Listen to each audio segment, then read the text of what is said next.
वचन पढ़ेंगे। सो आप हो सकते हैं वचन पढ़ने के लिए।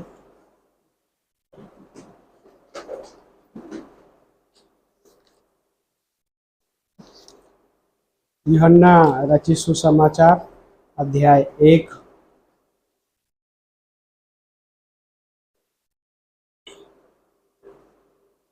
वचन 11 और 12।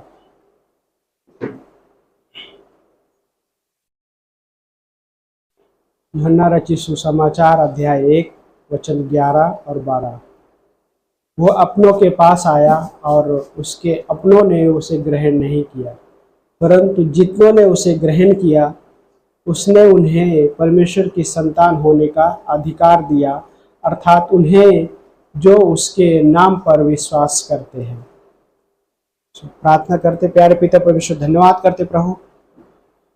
हम खासकर आपसे मांग करते हैं आज के इस पोर्शन को ब्लेस कीजिए प्रभु, और बातें कीजिए प्रभु। धन्यवाद करते, आपको महिमा मिले प्रभु यीशु मसीह, और आपके उपस्थिति के लिए धन्यवाद करते हैं परमेश्वर। और ये वचन में प्रभु जीवन है प्रभु, क्योंकि आप प्रभु मार्ग सत्य जीवन आप है परमेश्वर। प्रभु आप पे जो विश्वास किया प्रभु, आपने उसे वो जीवन दिया जो कभी नाश ना होगा प्रभु। धन्यवाद करते हैं आपके उस अद्भुत प्रेम के लिए जो आपने हमसे किया प्रभु। धन्यवाद के साथ मांगते हैं यीशु मसीह के नाम से, आमीन। सो बैठ सकते हैं आप सभी।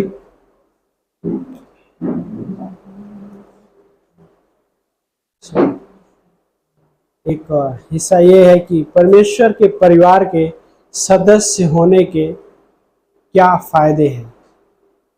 परमेश्वर के परिवार का सदस्य होने के क्या फायदे हैं, हम वो सोच सकते हैं, है ना। कि जब हम विश्वास करते हैं कि है ना, नया जन्म होने पे परमेश्वर ने हमारे अंदर एक नया आत्मिक जीवन दिया, है ना। जब हम विश्वास किए हमें क्षमा मिली और हमें नया जीवन मिला है, और वो एक आत्मिक जीवन भी परमेश्वर ने दिया। और धर्मी ठहराए जाने पर परमेश्वर हमें अपने सामने एक सही कानूनी दर्जा दिया। परमेश्वर जब विश्वास किए तो उसने हमें एक नया जीवन दिया। और धर्मी ठहराए जाने के उस पे अगर देखें कि परमेश्वर ने जो हमें धर्मी ठहराया, तो हमें अपने सामने सही एक कानूनी दर्जा दिया परमेश्वर। और लेकिन क्या कि गोद लेने पे परमेश्वर हमें अपने परिवार का सदस्य बनाता। सो परमेश्वर हमें एक संतान के रूप में जब कहता है, तो वो संतान होने के उसमें अगर हम देखें कि परमेश्वर के संतान होने के नाते कि परमेश्वर के परिवार का एक सदस्य है, और वो ये है कि परमेश्वर ने हमें एक गोद लिया है। लेकिन उसके विपरीत अगर देखें, जब विश्वास किए तो हम परमेश्वर के संतान हो गए। पहला जो अभी हमने पढ़े वचन अध्याय 1 यूहन्ना का वचन 12 में। लेकिन उसके विपरीत अगर देखते हैं उल्टा, तो इफिसियों का 2 अध्याय वचन नंबर 3 जब पढ़ते हैं तो वहां पे क्या बोलता है कि जो लोग मसीह में विश्वास नहीं करते, वे परमेश्वर के बच्चे नहीं, वे परमेश्वर के संतान नहीं हैं। और लेकिन कैसा है कि वे परमेश्वर के परिवार के सदस्य नहीं है, परंतु वो कैसा है, स्वभाव से क्रोध की संतान है। जब जो विश्वास किया वो परमेश्वर की संतान है, परमेश्वर के परिवार का सदस्य हो गया वो। लेकिन जो विश्वास नहीं किया यीशु मसीह में, वो कैसा है, परमेश्वर के परिवार का सदस्य नहीं है, परमेश्वर का संतान नहीं है। लेकिन वो कौन है? क्रोध की संतान है। इफिसियों में पौलुस बोलता है कि क्रोध के संतान, और कैसा, स्वभाव से ही क्रोध के संतान है। तो इफिसियों का अध्याय 2 में जब पढ़ते हैं, वहां पे 2 अध्याय वचन नंबर 2 से जब पढ़ेंगे तो बोलते हैं कि जिनमें तुम पहले इस संसार की रीति और आकाश में शासन करने वाले अधिकारी अर्थात उस आत्मा के अनुसार चलते थे जो अब भी आज्ञा न मानने वालों में क्रियाशील है। उन्हीं में हम सब भी पहले अपने शरीर की लालसाओं में दिन बिताते थे, शारीरिक तथा मानसिक इच्छाओं को पूरा करते थे और अन्य लोगों के समान स्वभाव ही से स्वभाव ही से क्रोध की संतान थे। सो ये पौलुस यहाँ पे उस चीज को रख रहा है। देन उसके बाद आगे अगर देखें इफिसियों का 2 अध्याय वचन नंबर 5 अध्याय वचन नंबर 6 में जब देखते और 2 में भी देखते हैं उसको, तो क्या एक और भी हिस्सा है, और वो ये है कि हम बात मानने वाले नहीं थे, परमेश्वर की बात मानने वालों में से नहीं थे, आज्ञा न मानने वालों में से थे। हाँ, परमेश्वर की आज्ञा नहीं मानने वालों में से, क्रोध की संतान, और फिर उसकी आज्ञा भी नहीं मानने वाले थे, उसकी बात भी नहीं मानने वाले थे। ऐसा आता जब विश्वास में नहीं थे। लेकिन इसी चीज को यूहन्ना एक अद्भुत तरीके से लिखता है। यहूदी लोग प्रभु यीशु मसीह से बातें करते, प्रभु यीशु मसीह बहुत सारे चमत्कार चिन्ह किया और बहुत सारा हिस्से को रखा और सच्चाई रखा, और सच्चाई के साथ साथ बहुत सारे लोगों को चंगाई भी दिया। लेकिन यूहन्ना के 8 अध्याय में जब देखते यीशु मसीह यहूदी लोग यीशु मसीह के साथ बातें करते हैं और यीशु मसीह बातें करते हैं। लेकिन यहूदी लोग अपने आप को किस तरीके से रख रहे हैं, और वो ये इस तरीके से रख रहा है, यहां तक कि यहूदियों ने यीशु मसीह को पहले तो क्या किया, ठुकराया कि वो मसीहा के रूप में स्वीकार नहीं किया, ठुकराया।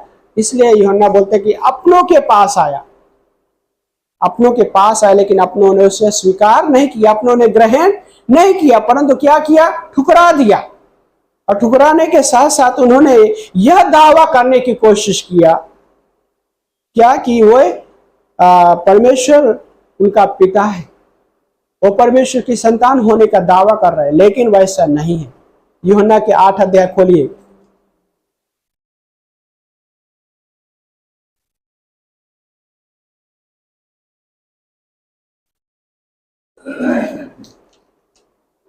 यूहन्ना के 8 अध्याय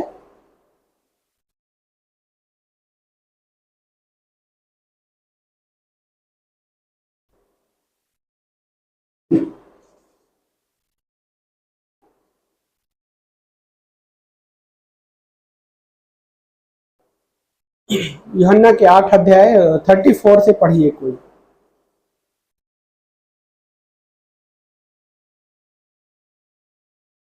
यीशु ने उनको उत्तर दिया, मैं तुमसे सच सच कहता हूँ कि जो कोई पाप करता है वह पाप का दास है। हाँ, दास सदा घर में नहीं रहता, पुत्र सदा रहता है। दास सदा घर में नहीं रहता है, परंतु पुत्र सदा घर में रहता है। वो परिवार का सदस्य है, लेकिन दास परिवार का उस तरीके से उसके पास अधिकार नहीं होता है। आगे, इसलिए यदि पुत्र तुम्हें स्वतंत्र करेगा तो सचमुच तुम स्वतंत्र हो जाओगे। हाँ, आगे भी, मैं जानता हूँ कि तुम अब्राहम के वंश से हो, तो अभी मेरा वचन तुम्हारे हृदय में जगह नहीं पाता। हाँ, अब्राहम के वंश के, लेकिन वचन कैसा है कि हृदय में जगह नहीं पाता है। आगे, इसलिए तुम मुझे मार डालना चाहते हो। हाँ, मैं वही कहता हूँ जो अपने पिता के यहाँ देखा है। हाँ, और तुम वही करते रहते हो जो तुमने अपने पिता से सुना है। हाँ, उन्होंने उसको उत्तर दिया, हमारा पिता तो अब्राहम है। यीशु ने उनसे कहा, यदि तुम अब्राहम की संतान होते तो अब्राहम के समान काम करते। हाँ, परंतु अब तुम मुझ जैसे मनुष्य को मार डालना चाहते हो, जिसने तुम्हें वह सत्य वचन बताया जो परमेश्वर से सुना। ऐसा तो अब्राहम ने नहीं किया था। हाँ, तुम अपने पिता के समान काम करते हो। हाँ। उन्होंने उससे कहा, कौन लोग, यहूदी लोगों ने प्रभु यीशु मसीह से कहा, क्या कहते हैं, हम व्यभिचार से नहीं जन्मे। हम व्यभिचार से नहीं जन्मे। आगे, हमारा एक पिता है अर्थात परमेश्वर। क्या कह रहे हैं कि हम व्यभिचार से नहीं जन्मे, अर्थात हमारा एक पिता है और वो परमेश्वर को पिता करे। लेकिन वैसा यीशु मसीह आगे उत्तर देता है उनको। हाँ, वचन 42 में पढ़िए। यीशु ने उनसे कहा, यदि परमेश्वर तुम्हारा पिता होता तो तुम मुझसे प्रेम रखते। हाँ, क्योंकि मैं परमेश्वर की ओर से आया हूँ। हाँ, मैं आपसे नहीं आया, परंतु उसी ने मुझे भेजा। है ना। तो यहाँ पे यीशु मसीह बोलते हैं कि तुम अगर परमेश्वर तुम्हारा पिता होता है, तुम मुझसे प्रेम करते, लेकिन क्या किया उन्होंने, यीशु मसीह को ठुकराया। और यहूदी लोग क्या कहना चाह रहे हैं कि हम व्यभिचार के संतान नहीं है। इनडायरेक्टली यीशु मसीह को कहना चाह रहे हैं कि तू व्यभिचार की संतान। क्यों? क्योंकि यीशु मसीह को क्या स्त्री के द्वारा जन्मा। तो यहूदी लोग इनडायरेक्ट इस तरह से कहना चाहे, लेकिन वो अपने आप को कह रहे हम व्यभिचार के संतान नहीं है, लेकिन वो अपने आप को ये बताना चाह रहे हैं कि हमारा पिता एक है, लाइक हम उस पिता की संतान है। बट वो वैसा नहीं। यीशु मसीह एक वचन में उसी अध्याय में कहते कि तुम स्वभाव ही से किसके तुम्हारा जो पिता कौन है, शैतान है, क्योंकि तुम क्रोध की संतान, और उसके साथ साथ तुम अगर तुम्हारा पिता परमेश्वर पिता है तो तुम मुझसे प्रेम करते हो। अब मेरे वचन, यहाँ तक कि मुझसे प्रेम नहीं कर पा रहे, लेकिन मेरा वचन भी तुम्हारे हृदय में जगह नहीं पाता। सो क्यों? क्योंकि वो परमेश्वर की संतान नहीं है। लेकिन परमेश्वर की संतान होने का दावा कर रहे हैं, लेकिन वो किसकी संतान है? यीशु मसीह बोलता है कि तुम शैतान की संसार स्वभाव से झूठे हो, क्योंकि वो स्वयं झूठा है। सॉरी। सो यीशु मसीह यहाँ पे उस चीज को रखे। यीशु मसीह वहां पे उत्तर दे रहे कि सॉरी 42 से 44 में पढ़िए। 44 में तुम अपने पिता शैतान से हो और अपने पिता की लालसाओं को पूरा करना चाहते हो। है ना। क्या कह रहा है कि तुम अपने पिता शैतान से हो और अपने पिता की लालसाओं को पूरा करना चाहते। हाँ, किसकी लालसा पूरा करना चाह रहे? अपने पिता की। और वो कैसा है? आगे उसके बारे में लिखा है। कैसा है वो तो आरंभ से कौन है? हत्यारा है, मर्डरर है। हाँ, हत्या करने वाला। और आगे क्या बोलता है? और सत्य पर स्थिर न रहा। सत्य पर स्थिर न रहा। आगे, क्योंकि सत्य उसमें है ही नहीं। सत्य उसमें है ही नहीं। आगे, जब वह झूठ बोलता है तो अपने स्वभाव ही से बोलता है। जब वो झूठ बोलता है तो अपने स्वभाव ही से वो झूठ बोलता है। आगे, क्योंकि वह झूठा है वरन झूठ का पिता है। वो झूठा है वरन झूठ का पिता है। यीशु मसीह ने यहूदियों को इस प्रकार से बताया कि क्या तुम किसकी संतान हो, और वो जिसकी संतान हो वो कैसा है। वो स्वभाव से झूठा है, उसमें झूठ है, सत्य है ही नहीं, परंतु वो झूठ का पिता है। लायर, हाँ, लॉयर नहीं, लायर है वो। हाँ, लायर है, क्योंकि उसमें झूठ ही झूठ है, स्वभाव से झूठा है वो। लेकिन जो विश्वास नहीं करता वो उसको क्या कहा गया कि क्रोध की संतान है, स्वभाव से क्रोध की संतान है। लेकिन यीशु मसीह ने हमें जो अधिकार दिया है वो अद्भुत अधिकार है कि परमेश्वर के परिवार का सदस्य होने के नाते हम परमेश्वर की संतान हैं। जितनों ने उसे ग्रहण किया परमेश्वर की संतान होने का अधिकार पाया। हर एक विश्वासी परमेश्वर की संतान है। सो पौलुस भी उस चीज को रख रहा है। पौलुस रोमियो का 8 अध्याय वचन 14 से 17 में जब देखते सॉरी 14 से 17वीं पंक्ति में जब देखते हैं तो पौलुस वहां पे एक सच्चाई को रख रहा है। और वो सच्चाई क्या है कि जो परमेश्वर की आत्मा के द्वारा चलाए चलते हैं वे परमेश्वर की संतान।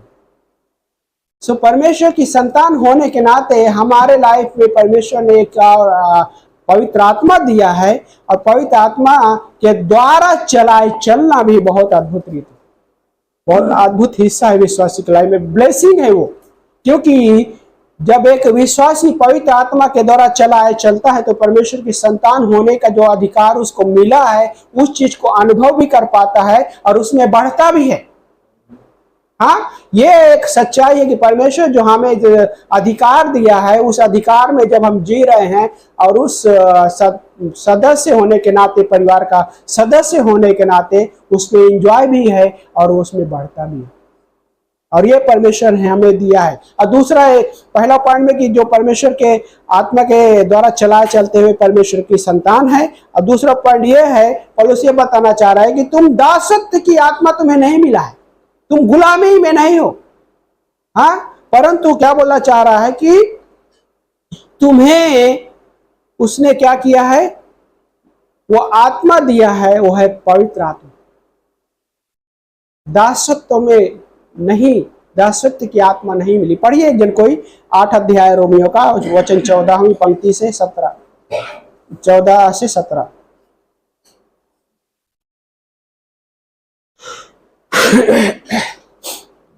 पढ़िए एक जन।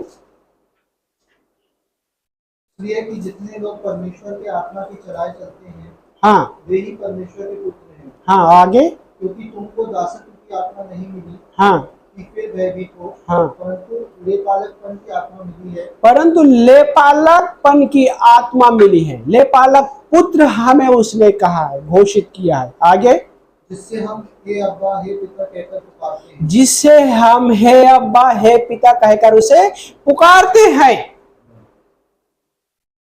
सोचिए थोड़ी देर के लिए, यहूदी लोग क्या दावा कर रहे थे कि हम उस परमेश्वर के पिता हैं, लेकिन वो किसकी संतान है? संसार की, शैतान की शैतान है। और वो कैसा है? झूठा है। और सोचिए थोड़ी देर के लिए, वो शैतान को अपना पिता नहीं कह रहे, उनको कहने में शर्म आएगी। हाँ, क्यों? क्योंकि वो स्वभाव से कैसा है? झूठा है। सोचिए, कोई है ना, होता है, पता नहीं संसार में कोई ऐसा व्यक्ति है कि नहीं है जो अपने पिता को अपना पिता कहने से शर्माता हो, है ना? पता नहीं, अभी तक तो हमने सुना नहीं। कई बार कोई गलत तरीके से बिहेव करते हैं, वो अलग चीज हो जाती है। लेकिन सोचिए, वो यहूदी शैतान को अपना पिता नहीं कह सकते, क्योंकि वो झूठा है। वो झूठ का पिता है, स्वभाव से ही झूठा है। लेकिन परमेश्वर ने हमें संतान होने का अधिकार दिया है, और संतान होने के साथ उसने हमें लेपालक पुत्र का गोद लिया है। और उसके उस क्या बोलते हैं कि उस प्रमाण के लिए उसने हमें क्या?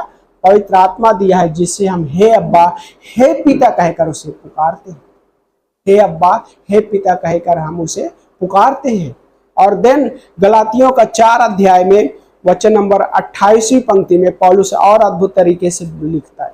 पढ़िए एक जन कोई, 4 अध्याय वचन 28।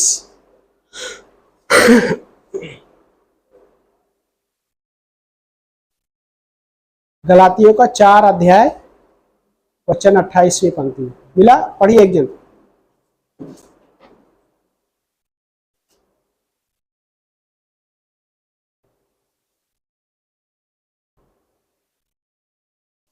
हे भाइयों, हम इसहाक के समान प्रतिज्ञा की संतान हैं। क्या कहना चाह रहा है पौलुस? बोलते हैं, हे भाइयों, हम इसहाक के समान प्रतिज्ञा के संतान हैं। और उसी अध्याय में वचन 31वीं पढ़िए। इसलिए हे भाइयों, हम दासी के नहीं परंतु स्वतंत्र स्त्री की संतान हैं। हम दासी के नहीं परंतु स्वतंत्र स्त्री के संतान है ना? हाजिरा और सारा। हाजिरा कौन है? अब्राहम की, सारा की दासी है वो। लेकिन जब उनको बच्चे नहीं थे तो सारा ने अब्राहम को क्या कहा कि ये मेरी जो दासी है, इसको अपने पत्नी के रूप में बना, और उसके साथ उससे जो बच्चे होंगे वो हमारा उत्तराधिकारी हो, हमारा संतान। लेकिन परमेश्वर ने बोला नहीं, ऐसा नहीं है, वो दासी है। उसके द्वारा इस्माइल पैदा हुआ, लेकिन सारा के द्वारा जो पैदा हुआ इसहाक, वो प्रतिज्ञा की संतान है। परमेश्वर ने प्रॉमिस किया था, प्रॉमिस की संतान। और वैसे ही हम भी, जब हम प्रभु यीशु मसीह में विश्वास करते हैं, तो उस विश्वास के द्वारा हम अब्राहम की संतान कहलाते हैं और प्रतिज्ञा के संतान। इसलिए पौलुस क्या कह रहा है कि हे भाइयों, हम दासी के नहीं परंतु स्वतंत्र स्त्री के संतान। परमेश्वर ने हमें ये अधिकार के साथ साथ हमारे लाइफ में परमेश्वर की सदस्य मतलब परिवार का सदस्य होने के नाते हमें संतान कहा, और उसके साथ साथ हमें ये बताना चाह रहा है कि हम दासी के नहीं परंतु स्वतंत्र स्त्री के संतान हैं। और देन आगे जब पढ़ते हैं गलातियों का 3 अध्याय वचन 23 से 26वीं पंक्ति में, तो वहां पे एक व्यवस्था है। व्यवस्था को पौलुस बोलता है कि व्यवस्था खरी है, भली भी है, पवित्र भी है, लेकिन यहाँ पे विश्वास आने से पहले जब देखते तो व्यवस्था के बंधन में हम थे। विश्वास आने से पहले व्यवस्था हम पे राज्य करता, व्यवस्था के बंधन में थे सारे लोग। लेकिन व्यवस्था मसीह आने से बोलता है कि व्यवस्था यीशु मसीह के आने तक हमारा शिक्षक के जैसा। शिक्षक क्या करता है? शिक्षक का रोल क्या होता है बताइए थोड़ा बहुत। टीचर होता है ना, टीचर हाँ सिखाता है बहुत सारा चीज। हाँ शिक्षक का वो रोल होता है। तो शिक्षक जैसा व्यवस्था। लेकिन जब विश्वास आ गया तब हम उस शिक्षक के अधीन नहीं है, उस शिक्षक के नीचे नहीं है, है ना। बच्चा स्कूल में जाता है तो अभी उस पे उसको संभालने वाले लाइक यस दाइयां होती हैं, छोटे बच्चे, लेकिन शिक्षक उसको संभालता है। हाँ लेकिन अब हम विश्वासी होने के लिए जब हमारे पास विश्वास आया, यीशु मसीह के द्वारा विश्वास किए हम, तो क्या हुआ हमारे लाइफ में? हम उस शिक्षक के अधीन नहीं है, परंतु क्या है, यीशु मसीह में हम सब विश्वास के जरिए परमेश्वर के बेटे कहलाते, परमेश्वर की संतान कहलाते हैं।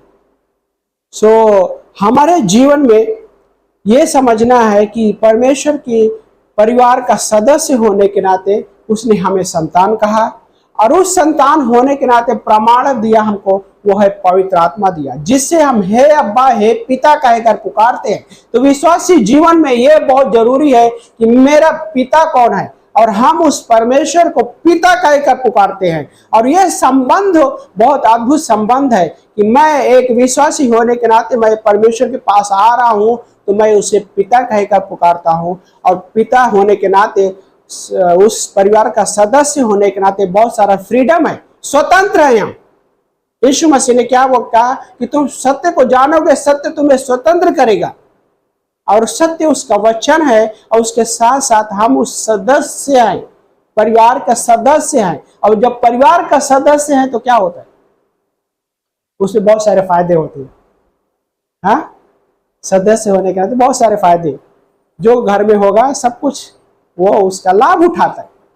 ऐसा नहीं है कि कुछ हिस्सा हो रहा है तो उसका लाभ, है ना, बड़ा बेटा ही उठाएगा, छोटा बेटा नहीं उठाएगा, वैसा नहीं है।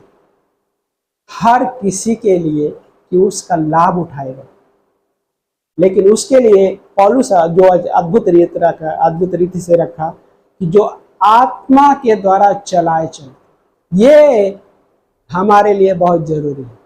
यदि उसका लाभ उठाना है परिवार का सदस्य होने के नाते, तो हमें यह भी समझना है कि उस आत्मा के द्वारा चलाए जाना बहुत जरूरी है। देन उस चीजों का लाभ उठा पाएंगे जो परमेश्वर ने हमें दिया है। वो लाभ कैसा है कि मैं कभी भी परमेश्वर के पास आ सकता, घर में स्वतंत्र है, हाँ पूरी तरह से फ्रीडम है ना। बॉल भी खेल सकता है, किधर भी खेल सकता है, टीवी तोड़ो कुछ भी तोड़ो। हाँ यस कुछ चीजें बाउंड्री होती है, हाँ परिवार में कुछ बाउंड्रियां होती है कि ये चीज नहीं करना। और वही पौलुस बताना चाह रहा है कि जो आत्मा के द्वारा चलाए चलते हैं, और ये है बाउंड्री हमारे लाइफ में। सदस्य परिवार के सदस्य है, संतान है, लेकिन बाउंड्री ये है कि उसके आत्मा के द्वारा चलाए चले, उसके आत्मा के द्वारा जीवन जी। स्वतंत्र है, स्वतंत्रता में हम परमेश्वर के साथ संगति कर सकते हैं, उसकी आराधना करते हैं, उससे मांग सकते हैं, उससे बातें कर सकते हैं। गुस्सा भी हो, परिवार सदस्य होने पे कभी गुस्सा भी हो जाते, होता है होता है ना। लेकिन परमेश्वर ने जो हमारे लाइफ में प्रावधान दिए हैं वो प्रावधान बहुत ही अद्भुत है। उस प्रावधान को हमें समझना है कि परमेश्वर ने जो मुझे प्रावधान दिया, प्रोविजन है ना, प्रावधान को इंग्लिश में क्या बोलते हैं, प्रोविजन। और प्रोविजन बहुत सारा है, प्रोविजन है, एक नहीं बहुत सारे। क्योंकि परिवार में जो भी चीजें होगी हर एक चीजों का वो आनंद उठा सकता है। उड़ाव पुत्र के बारे में, दोनों भाई है ना, उड़ाव पुत्र अपना सब कुछ लिया और दूर देश चला गया। और दूर देश जब गया तो उसने सब कुछ खर्च करके कर दिया। लूका का 15 अध्याय, सब कुछ खर्च कर दिया, यहां तक कि उसके पास कुछ भी अभी नहीं है, खाने के लिए कुछ भी नहीं है। वो खाना कोशिश कर रहा है, जो सुअरों को सुअर को संभालने का, खिलाने का उसको काम मिला, और वो चीज वो खाने की कोशिश कर रहा था, लेकिन वो भी नहीं खा पाया। लेकिन वचन कहता है कि जब वो अपने आपे में आया तो उसने क्या कहा, मैं अपने पिता के पास जाऊंगा। सोचिए, सब कुछ खर्च कर दिया, सब कुछ नष्ट हो गया, लेकिन उसके पास एक शब्द है, मैं अपने पिता के पास जाऊंगा। हाँ, ये वर्ड उसके पास, लाइक वो परिवार का सदस्य था, जब वो दूर चला गया तो भी वो सदस्य था और है। सोचिए थोड़ी देर की, एक विश्वासी होने के नाते विश्वासी है, और वो विश्वासी के साथ साथ चाहे वो कितनी भी दूर चला जाए, उसके जो सदस्य है तो है वो, लेकिन वो आनंद नहीं उठा पाए। पुत्र उन चीजों का आनंद नहीं उठा पा रहा था, क्योंकि वो कौन सा लाइफ जी रहा था, सब कठिन वाले हिस्से में, लाइक उसके पास अभी खाने के लिए कुछ भी नहीं था। लेकिन अपने आपे में जब आया तो क्या कहता है, मैं अपने पिता के पास जाऊं, पिता से कहूंगा, पिता मैं आपके विरोध में और स्वर के विरोध में मैंने पाप किया है। और वो वापस आता है, हाँ वापस आता है, पिता उसका इंतजार कर रहा है। सोचिए, परिवार का सदस्य होने के नाते पिता खुद ही उस पुत्र का इंतजार कर रहे हैं, गेट के फाटक पे इंतजार कर रहा है। जब देखा कि पुत्र वापस आया, दौड़कर, पिता पहले दौड़ा और दौड़कर उसे गले लगाया, चूमा, और पुत्र क्या कहा, मेरा पुत्र मर गया था, अब जीवित होगा। फट से उसको क्या करना है, नए कपड़े, नए जूते, अंगूठी, हाँ नया कपड़ा, धार्मिकता के जूते, जो परमेश्वर के साथ चलने वॉक है, हाँ परमेश्वर के साथ हमारी चाल है, वो उसमें वो कार्य आता है। जूते, परमेश्वर ने उसे नए जूते दिए, अंगूठी, हाँ सोचिए थोड़ी देर, इतना समय से उसने घर में रहा होगा, अट्ठा रहा होगा, मोटा तगड़ा, हाँ लेकिन जब दूर देश चला गया, खाने को नहीं तो क्या होगा, उतना ही मोटा रहेगा। लेकिन पिता को परफेक्ट साइज पता है, कपड़े का साइज पता है, अंगूठी का साइज, सब कुछ पता है। हाँ क्यों, पिता पुत्र को बेहतर रूप से जानता है। लेकिन जब पिता ने कहा कि अब मेरा पुत्र मर गया था, अब जीवित है, आनंद मनाया जाएगा, उस परिवार में आनंद मनाया गया, पार्टी हुई। लेकिन बड़ा बेटा क्या कह रहा है, घर का सदस्य होने के नाते भी वो क्या कह रहा है, मैंने पिता तेरी सेवा इतने सालों से किया, तूने मुझे एक बकरी का बच्चा भी नहीं दिया कि मैं अपने मित्रों के साथ में जाके आनंद मनाऊं। पिता ने क्या बोला, सब कुछ तेरा ही तो है। लेकिन वो सदस्य है, लेकिन सदस्य होने के नाते उन चीजों को आनंद नहीं उठा पा रहा है। क्यों नहीं उठा पा रहा है, क्योंकि वो आत्मा के अनुसार नहीं चल रहा था। इस वजह से वो चीजों का आनंद नहीं उठाता। घर में है लेकिन वो आत्मा के द्वारा वो जीवन नहीं चल रहा, इसलिए वो आनंद नहीं उठा पा रहा। क्या कह रहा है, तूने मुझे एक बकरी का बच्चा नहीं दिया। क्या पिता ने उसको रोक के रखा था, ये मत छुड़ा वो मत छुड़ा? नहीं, पूरी तरह से स्वतंत्रता दिया था, लेकिन स्वतंत्रता का अनुभव उसने क्यों नहीं कर पाया, क्योंकि वो आत्मा के द्वारा चलाया नहीं जा रहा था, आत्मा के द्वारा वो नहीं चल पा रहा था, इसलिए उन चीजों को नहीं समझ पाया। अब यही है, एक विश्वासी होने के नाते जब वो आत्मा के द्वारा चलता है, तब वो उन चीजों को समझ पाता है जो पिता ने उसे दिया है। और यही एक विशेषता है परमेश्वर की संतान होने के नाते कि परमेश्वर ने हमारे लाइफ में क्या दिया है। तो वो पुत्र जो घर में है लेकिन वो आनंद नहीं उठाता, लेकिन उड़ाव पुत्र वापस आके वहां पर पार्टी और आनंद मनाया जाए। उन चीजों को आना, अभी वो दूर था लेकिन अभी वो आत्मा में चल रहा, फेलोशिप। सो परमेश्वर ने उसे नया कपड़ा दिया, जूती दिया और अंगूठी दी। तो जूती मतलब क्या है कि परमेश्वर के साथ जो चाल है ना, वॉक विथ गॉड, हमारी जो परमेश्वर के साथ चाल है वो उसके लिए जूती की जरूरत। अंगूठी अधिकार का एक तस्वीर है, अधिकार, अथॉरिटी, जो हमारे पास अधिकार दिया है। वो अधिकार यह है कि हम परमेश्वर की संतान हैं और वो परमेश्वर ने हमें दिया। सो देन पवित्र आत्मा इस तरीके से हमें हेल्प करना चाहते, हेल्पर है, हमारे अंदर निवास कर रहा है, हमें मदद करना चाहते। लेकिन एक विश्वासी के लिए यह है कि हम हे अब्बा, हे पिता कहकर उसको पुकारते, और वो हमें मदद भी करता है प्रार्थना करने के लिए। सो दूसरा हिस्सा ये है कि पवित्र आत्मा हमारे हृदय में गवाही देता है कि हम परमेश्वर की संतान हैं। हाँ, वो गवाही देता है कि हम परमेश्वर की संतान, स्वयं पवित्र आत्मा ही गवाही देता है। गलातियों का 4 अध्याय वचन नंबर 4 से 7 पढ़ते हैं। पढ़िए एक दिन कोई। गलातियों का 4 अध्याय वचन नंबर 4 से 7 में लिखा है कि परंतु जब समय पूरा हुआ तो परमेश्वर ने अपने पुत्र को भेजा, जो स्त्री से जन्म उत्पन्न हुआ और व्यवस्था के अधीन उत्पन्न हुआ। जो लोग व्यवस्था के अधीन हैं उन्हें मूल्य चुकाकर और हमको ले पालक पुत्र होने का अधिकार प्राप्त हो, इसलिए कि तुम पुत्र हो। परमेश्वर ने अपने पुत्र के आत्मा को, जो हे अब्बा, हे पिता कहकर पुकारता है, हमारे हृदयों में भेजा है, हमारे हृदयों में। और वचन 7 बोलता है, इसलिए अब तू दास नहीं परंतु पुत्र है। आगे, जब पुत्र है तो परमेश्वर द्वारा उत्तराधिकारी भी है ना, उत्तराधिकारी भी है। उत्तराधिकारी को इंग्लिश में क्या बोलते हैं? इनहेरिटेंस। हाँ, तो परमेश्वर ने हमें ये उत्तराधिकार भी दिया है, पुत्र होने का उत्तराधिकार दिया है।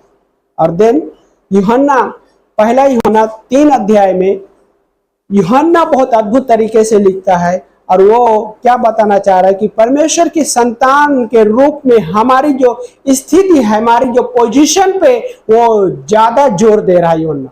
और वो ये बताना चाह रहा है, बोलता है देखो, है ना, वो शब्द इस्तेमाल करता है, देखो। खोलिए पहला यूहन्ना का 3 अध्याय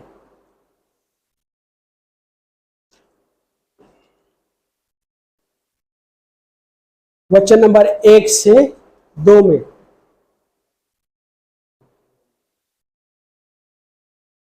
पढ़िए एक जन कोई।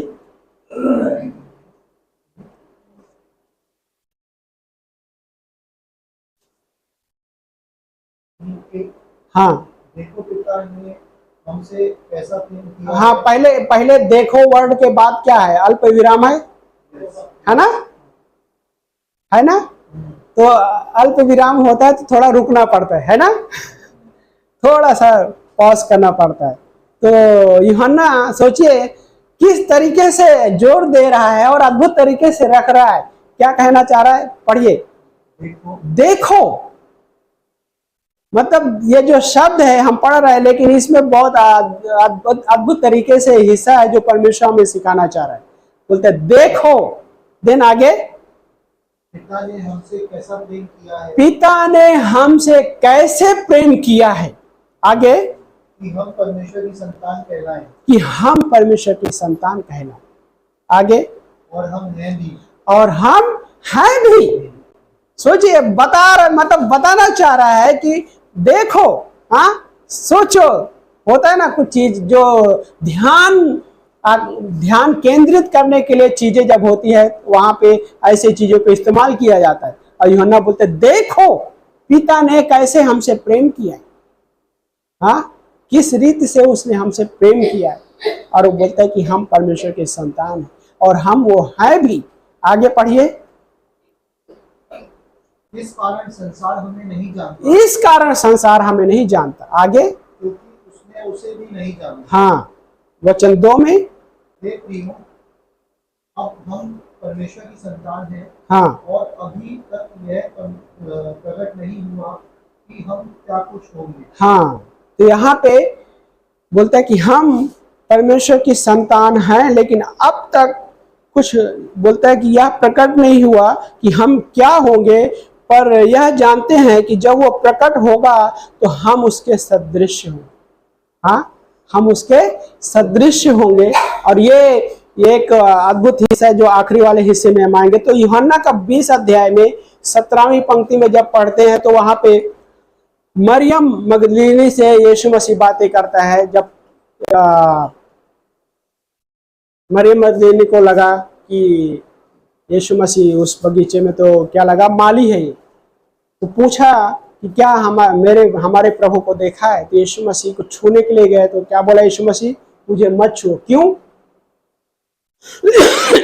सॉरी, यीशु मसीह ने क्या बोला, मैं क्या वचन बोलता है कि मैं अपने पिता और तुम्हारे पिता के पास, अपने पिता और तुम्हारे पिता के पास, अपने परमेश्वर और तुम्हारे परमेश्वर के पास अभी ऊपर नहीं गया, ऊपर जा रहा। हाँ इसलिए क्या बोलता है, अभी मुझे मत छू। लेकिन क्या बोलते हैं, 2 शब्द इस्तेमाल किया, अपने पिता तुम्हारे पिता, अपने परमेश्वर तुम्हारे परमेश्वर। मतलब वहां पे भी बता रहे यीशु मसीह। देन पौलुस ये जो हिस्से को रखा, जो हम जिसको यूहन्ना ने लिखा कि यह जानते हैं, हाँ क्या बोला कि जब अब तक यह प्रकट नहीं हुआ कि हम क्या होंगे, लेकिन जब वो प्रकट होगा तो हम उसके जैसे होंगे। तो हमारे लाइफ पे जो लेपालक पुत्र का जो सच्चाई परमेश्वर ने दिया है, और ये सच्चाई कैसा है कि अभी हम यहाँ पे बहुत सारा चीजें नहीं देख पा रहे। तो परमेश्वर ने जो हमें गोद लिया है, तो हमारा गोद लिए जाना उसका एक और अर्थ यह है कि भविष्य, मतलब कि जिसमें हमारा गोद लिया जाना अभी भविष्य में होने वाली बात और भी एक सच्चाई है। और वो क्या है कि यीशु मसीह के साथ हम होंगे। हाँ यीशु मसीह के साथ हम होंगे। रोमियो का 8 अध्याय वचन 22 और 23 पढ़िए, देन क्लोज करेंगे।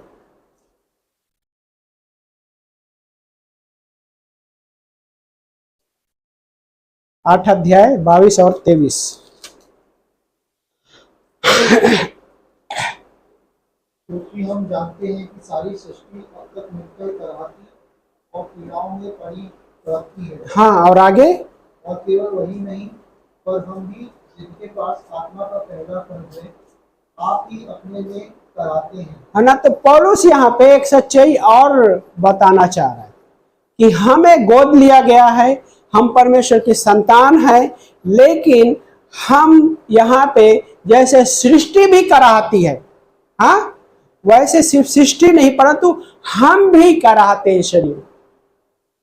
सोचिए, हम परमेश्वर के परिवार के सदस्य हैं, हम परमेश्वर की संतान हैं, उसने हमें गोद लिया है, लेकिन फिर भी हम इस संसार में कैसा है, जिस तरह से सृष्टि कराती है वैसे एक विश्वासी भी बहुत सारे चीजों से जाता है और कराता है। हाँ और पौलुस बोलते हैं हम भी कराते हैं, लेकिन हमारे पास जो प्रथम फल है, बोलते हैं प्रथम फल, तो यीशु मसीह जो पुनरुत्थान का प्रथम फल है। लेकिन जब एक विश्वासी होने के नाते हमारे लाइफ में जो क्या बोलते हैं, इस तरीके से मैं पढ़ता हूं, बोलता है क्योंकि जब तक मसीह वापस नहीं आते, हम पुनरुत्थान के नए शरीर, बोलते हैं कि हमें वो नया शरीर नहीं मिल जाता, तब तक हम गोद लिए जाने के पूरे लाभ और विशेषाधिकार को प्राप्त नहीं। मतलब जब तक यीशु मसीह के साथ हम नहीं होंगे, बहुत सारा चीजें हैं जो अभी हमारे लाइफ में कंप्लीट नहीं हुआ, लेकिन जब वो आएगा हमें लेने के लिए, जब हम उसके साथ होंगे, तो बहुत सारा चीजें कंप्लीट हो जाएगी। और वो यूहन्ना भी बोलता है कि जब हम उसके साथ होंगे तो उसके जैसे होंगे।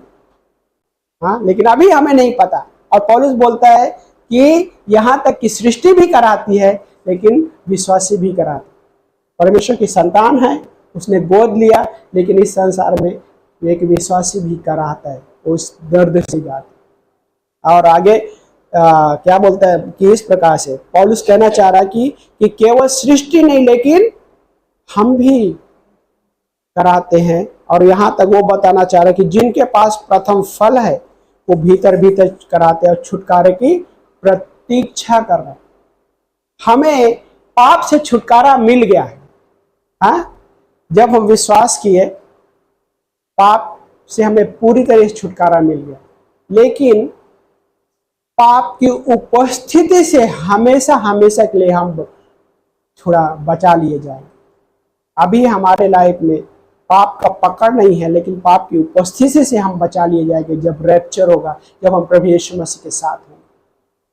प्रभु यीशु मसीह के साथ होंगे तो उसके जैसे होंगे।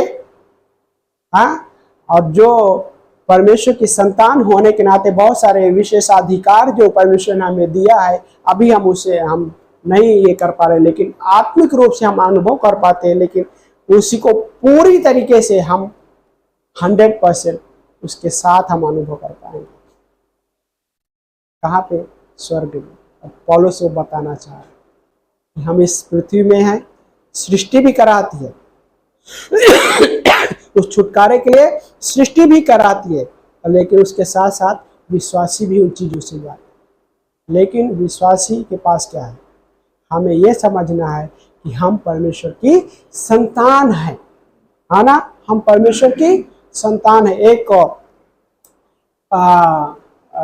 मिशनरी थे, उनका नाम नहीं याद आ रहा मुझे। एक्चुअली वो हिटलर के समय में उसने एक मीटिंग अरेंज किया था, और उस मीटिंग में उनको बोला गया था, विलियम बॉर्डन आई थिंक, याद नहीं आ रहा, तो उनको बोला था कि जो आपको बोला जाएगा वही प्रचार करना है, उस मीटिंग में वही बोलना है आपको। तो शाम को अपनी वाइफ के साथ वो बातें करते, तो उसकी वाइफ बोलती है, एक काम करो, इससे अच्छा है कि तुम परमेश्वर का वचन प्रचार करके करो, ना कि वो जो कह रहे हैं वो। तो उसने उस मीटिंग में परमेश्वर का वचन प्रचार किया, और देन जब परमेश्वर का वचन प्रचार किया तो उसको जेल में डाल दिया गया, उसके खिलाफ गए। लेकिन जेल में क्या हुआ कि खाने के साथ पॉइजन दिया करते, तो जिस वजह से उसकी पूरी याददाश्त चली। लेकिन लास्ट में जब वो जेल से छूटे तो एक ही वर्ड उनको याद था, और वो क्या था? पिता। एक ही शब्द याद था, और वो था पिता।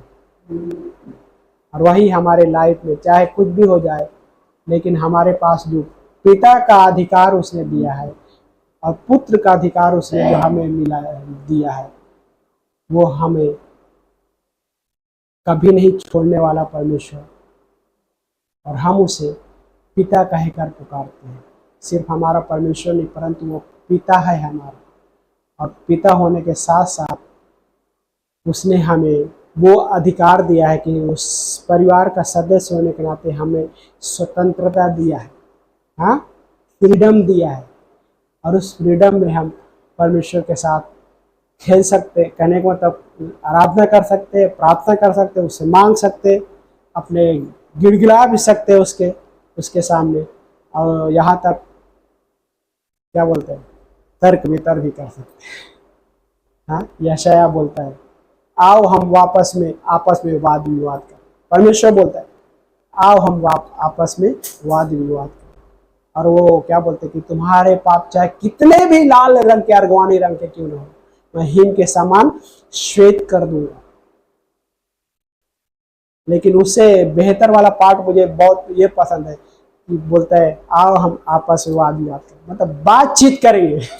हाँ, बातचीत करें। यह सबसे बहुत अच्छा है कि जो परमेश्वर ने हमें खुद ही वो बोल रहा है, आओ हम आपस में मतलब बात करेंगे, क्योंकि हम उसकी संतान है, जो हमें उसने संतान कहकर पुकारा। दास नहीं परंतु क्या बोला आपसे, मैं तुम्हें दास नहीं परंतु पुत्र मित्र, हाँ, वो कहकर हमें पुकारता है। सोचिए थोड़ी देर के लिए, एक है ना,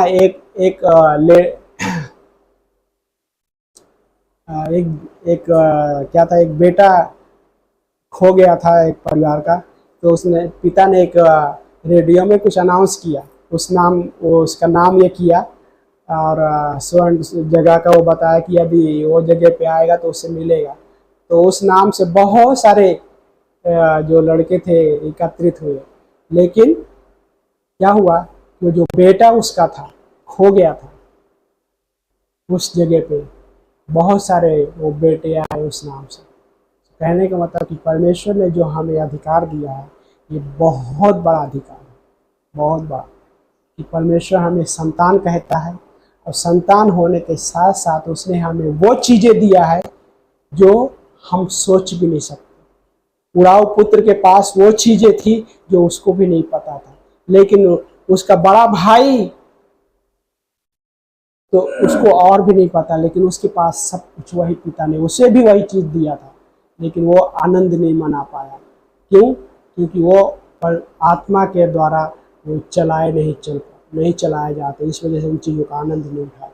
लेकिन एक पुत्र होने के नाते, एक संतान होने के नाते, उस आत्मा के द्वारा चलाए चलना, जब उस तरीके से जीवन व्यतीत कर, तब उन चीज़ों का आनंद उठा पाता है और समझ भी पाता है कि मेरे पास क्या स्वतंत्रता दिया है उसने। हाँ, अब ये है कि स्वतंत्रता होने के नाते हम उससे बात भी करते हैं, उससे प्रार्थना भी करते हैं। उस कहने वाले बेटा पिता के साथ खेलता भी है ना। हमें याद है पास्टर काल के साथ में एक सीनियर पास्टर हमारे, हम उनके साथ खेल रहे थे। हाँ, और वो भी हमारे साथ खेलते, मतलब बहुत ही अद्भुत ही समय था हम लोग का। लेकिन आज वो परमेश्वर के साथ है। लेकिन हम क्या बोलते हैं ना, कि हम अभी नहीं जानते कि कैसे होंगे, लेकिन जब हम उसके सामने होंगे तो उसके जैसे होंगे। सोचिए, कराहना नहीं होगा, हाँ, क्योंकि हम पाप की उपस्थिति से हमेशा हमेशा के लिए छुड़ा लिए जाएंगे। उसके जैसे महिमा भरा शरीर हो, महिमा भरा शरीर, ना दर्द होगा, ना झुर्रियाँ होगी, ना पेन होगा, ना धोखा होगा, कुछ भी नहीं होगा। लेकिन अब भी हम इस शरीर में कराहते हैं, हाँ, लेकिन एक नया शरीर होगा स्वर्ग में, जो परमेश्वर हमें स्वयं देगा। आमीन। आइए प्रार्थना करते हैं।